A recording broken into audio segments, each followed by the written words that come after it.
Olá, pessoal. Hoje nós vamos falar sobre ergonomia, né? Vamos falar sobre um dos pilares da saúde ocupacional, com foco na adaptação do trabalho às características do trabalhador. Essa aula, ela é fundamental porque a ergonomia, ela está diretamente ligada à prevenção de doenças, especialmente aquelas que mais afastam os trabalhadores, que são as lesões osteomusculares e os transtornos relacionados também ao trabalho. O nosso objetivo não é apenas entender o conceito, mas desenvolver um olhar técnico, né? Ao final dessa aula, eu quero que vocês sejam capazes de compreender a ergonomia de forma aplicada, interpretar os principais pontos da NR17, identificar os riscos ergonômicos em diferentes ambientes, relacionar esses riscos com possíveis agravos à saúde. Aqui a gente vai focar mais, né, nas questões ali de trabalhadores como área da saúde e outros, mas eu vou deixar para vocês depois essa NR7, a NR17 completa, porque ela traz pontos voltados para determinados setores. Então, assim, a questão ergonômica relacionado com call center. Então, dependendo da área de trabalho, da área de atuação de vocês forem, tem alguns pontos na NR17 que são bem específicos, tá, pessoal? Então, a gente vai começar falando um pouquinho sobre o conceito, né, de ergonomia. A ergonomia, ela é uma ciência interdisciplinar que envolve áreas como a fisiologia, biomecânica, psicologia e organização do trabalho. Ela estuda, né, como o trabalhador ele interage com equipamentos, com ambientes, com tarefas, com a organização do trabalho. O princípio central é adequar o trabalho às limitações e capacidades humanas. Então, isso significa respeitar os limites físicos com relação à força, postura, repetição, limites cognitivos, atenção, memória, tomada de decisão, e limites psicossociais, estresse, pressão, carga emocional. Quando isso não é respeitado, a gente tem uma sobrecarga e, consequentemente, a gente acaba tendo o adoecimento. A ergonomia, ela busca equilibrar três pontos fundamentais: a saúde do trabalhador, a segurança e o desempenho, né? A saúde do trabalhador, ela busca a prevenção de lesões, a redução de dor e fadiga. Com relação à segurança, a diminuição de acidentes, a redução de riscos humanos, de erros humanos. Com relação ao desempenho, o aumento da produtividade, a melhora da qualidade do trabalho. Ou seja, ergonomia não é custo. Ergonomia, ele é investimento, né? Nós temos alguns tipos de ergonomia, que é a ergonomia física, relacionada ao corpo, aborda a postura, movimentos, a ergonomia cognitiva, que vai focar na mente, e a ergonomia organizacional, né, que trata da empresa como uma organização de trabalho, com ritmos, metas e a própria cultura organizacional do local. A ergonomia na enfermagem, ela tem uma visão, mais diferente, assim. Na enfermagem, a exposição a risco ergonômico, ela é constante. E muitas vezes a gente acaba naturalizando isso. Então a gente tem situações comuns, como transferência de paciente, né, dependente, banho no leito com postura inclinada, permanência prolongada em pé, movimentos repetitivos para fazer medicação, para fazer registro, o ritmo intenso e a pressão assistencial. Então, isso leva a gente a uma sobrecarga lombar, a uma fadiga muscular, a um estresse físico e mental, além da alta incidência de afastamento. Então, gente, é importante a gente entender que dor não é normal. Dor é sinal de risco ocupacional. E a NR7, ela tem como objetivo adaptar as condições de trabalho às características do trabalhador e garantir a ele conforto, segurança e eficiência dentro do ambiente de trabalho, né. Então, quando a gente fala em condições de trabalho, as condições de trabalho, elas vão incluir levantamento de carga, mobiliário, equipamento, ambiente, então ruído, temperatura e organização. Então, são divididas em meios físicos, que são com relação à estrutura, e meios não físicos, que são relacionados às questões organizacionais. A NR17, ela estabelece um parâmetro que permite a adaptação das condições de trabalho às características psicofisiológicas dos trabalhadores. Ela não é uma norma engessada, ela exige uma análise do trabalho real. Isso significa que cada ambiente deve ser avaliado considerando o tipo de atividade, a intensidade do trabalho, o perfil do trabalhador. A NR17, ela também induz o conceito de análise ergonômica do trabalho, que a gente abrevia pela sigla AET, que é uma atividade detalhada das condições que aquele colaborador exerce, né? Então, com relação à organização de trabalho, a gente vai considerar as normas de produção, o modo operatório, a gente vai avaliar a exigência de tempo, de ritmo de trabalho, a gente vai definir o conteúdo das tarefas executadas, porque tudo isso acaba interferindo, né? E aí a gente também tem aquela questão do trabalho prescrito e do trabalho real. Então, o trabalho prescrito, ele define como a empresa determina que esse trabalho deve ser feito, baseado em normas, em procedimentos. Já o trabalho real, ele representa como que o trabalhador, como que o colaborador realmente executa as tarefas. E isso pode gerar sobrecarga, isso pode gerar risco à saúde, se a gente tiver grande diferença entre o que foi prescrito e o que foi realizado, né? Nós temos as características psicofisiológicas. Então, o trabalhador, ele prefere o ritmo próprio, ele acaba sofrendo com pressão por metas. Então, a gente precisa adaptar a sua forma de trabalhar e ele acaba reagindo de forma física e psicologicamente ao trabalho, ao ambiente de trabalho. O objetivo da ergonomia vai ser respeitar as características humanas individuais para que a gente possa ter um trabalho mais saudável.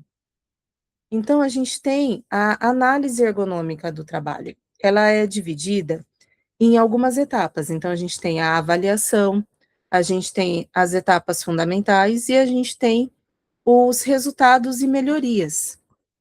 Então, quando a gente pensa em avaliação, a gente vai avaliar tarefas, a gente vai avaliar posturas, a gente vai avaliar ambiente, ferramentas, e a diferença entre o trabalho real e o trabalho que está sendo prescrito, né? O que está sendo realizado e o que foi solicitado. Porque, às vezes, quando você tem ali uma atividade, quando eu estou elaborando essa atividade, eu elaboro pensando de uma forma, mas quando você executa, você acaba executando de outra, né? Nós temos algumas etapas fundamentais, a gente precisa sempre analisar a demanda da empresa, a demanda do trabalhador, a definição das atividades que são críticas e estudar essas tarefas, né? Fazer um estudo de tudo isso para a gente conseguir ter uma melhora, né? Para a gente conseguir gerar uma proposta de melhoria tanto na questão de postura, quanto na questão de equipamento, para a gente conseguir melhorar as condições de trabalho do nosso colaborador. Então, o princípio da NR17, ele rompe uma visão antiga, onde o trabalhador ele precisava se adaptar ao trabalho. Hoje, a lógica ela é inversa. O trabalho ele deve ser planejado considerando o ser humano. Então, isso envolve limitação de carga, alternância de tarefa, respeito ao tempo, né, de descanso, adequação de equipamentos. Esse princípio, ele é fundamental para a prevenção de doenças ocupacionais. Aqui a gente vai falar de um ponto bem importante, né, e bem crítico na prática da enfermagem, o levantamento de cargas. Quais são os fatores de risco? A gente tem o peso excessivo, a postura inadequada, os movimentos bruscos, a falta de auxílio, e como consequência, a gente acaba tendo lombalgia, hérnia de disco, lesões musculares. Então, as medidas corretas, gente, é sempre manter a coluna ereta. Quando você vai abaixar, flexionar os joelhos, aproximar a carga do seu corpo e evitar fazer aquele movimento de torção de coluna. Também temos equipamentos, né, que são equipamentos auxiliares, trabalhar em equipe, e na prática não é só saber, mas é aplicar tudo isso no dia a dia de vocês, né. Aqui eu coloquei para vocês, uma equação, né, que a gente fala de NIOSH, que são indicadores para levantamento seguro de carga. Então, até 23 quilos é o peso ideal para levantamento em condições ótimas. Quando é maior, o índice de levantamento é considerado seguro.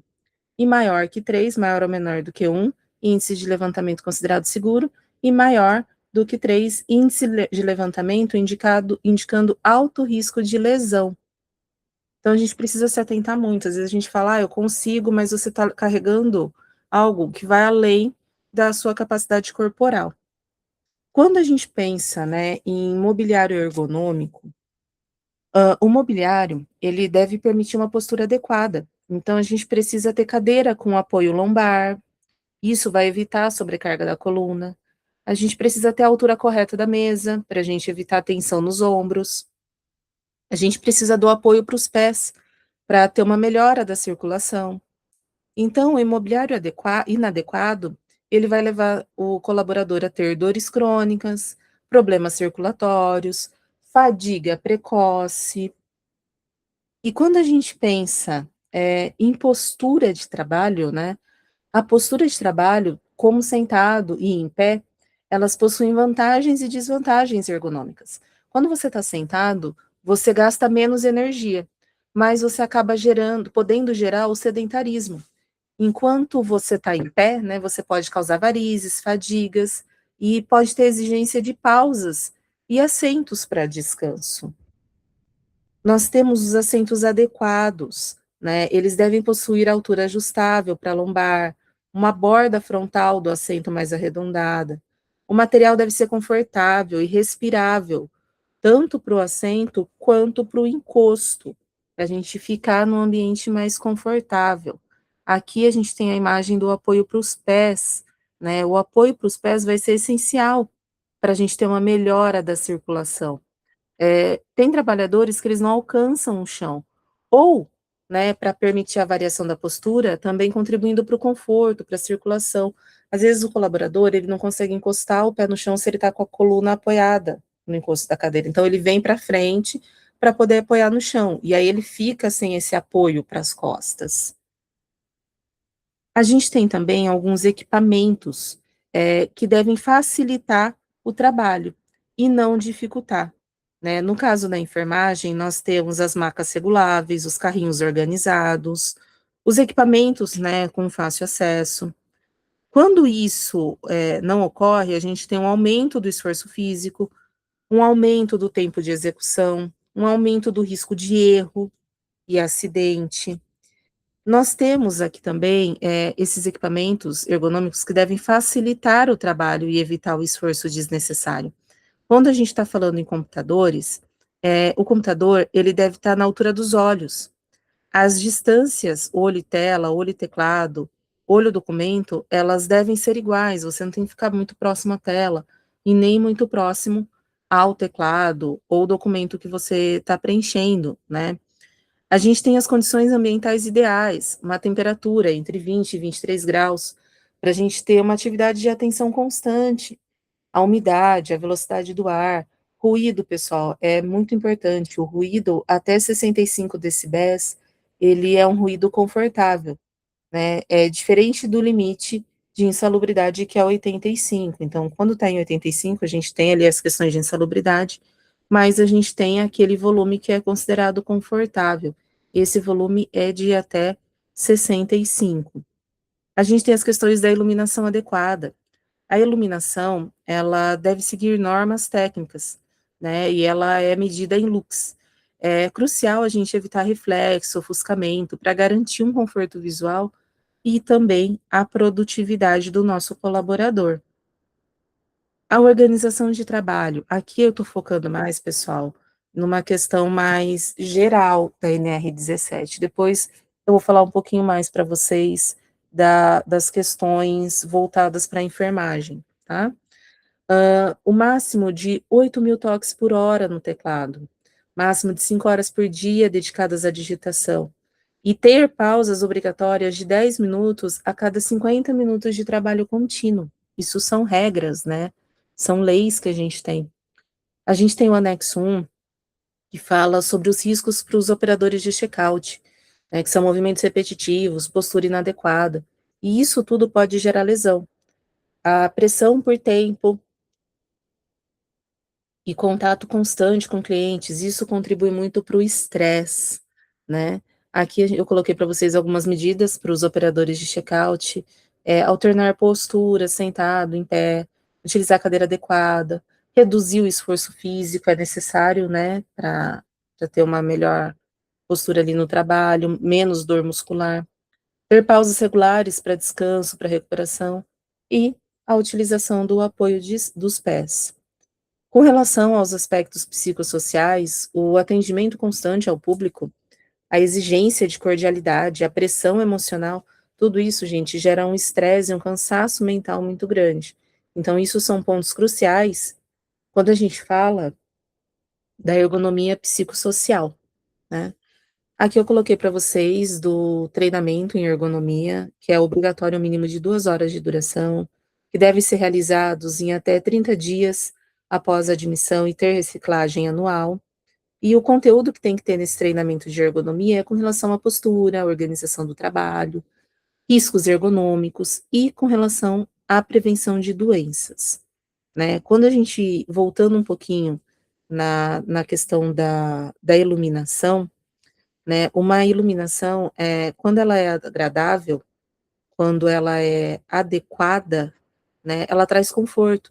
Se a iluminação, ela estiver inadequada, ela pode trazer fadiga visual, ela pode trazer erros. Se a gente tiver um ruído excessivo, isso pode trazer estresse, dificuldade de concentração. E a temperatura extrema, ela causa um desconforto e ela causa também uma queda de rendimento. Por isso que é tão importante a gente manter a atenção a algumas questões, né. Na saúde, tudo isso impacta muito, inclusive na segurança do paciente. A gente estava falando, né, de uma forma mais ampla, mas quando a gente está trabalhando com vidas, né, cuidando de pacientes, a gente precisa ter uma atenção redobrada a tudo isso. A organização do trabalho, pessoal, também é um dos fatores muito negligenciados na enfermagem. E isso inclui jornada prolongada, falta de pausa, ritmo acelerado, sobrecarga de função.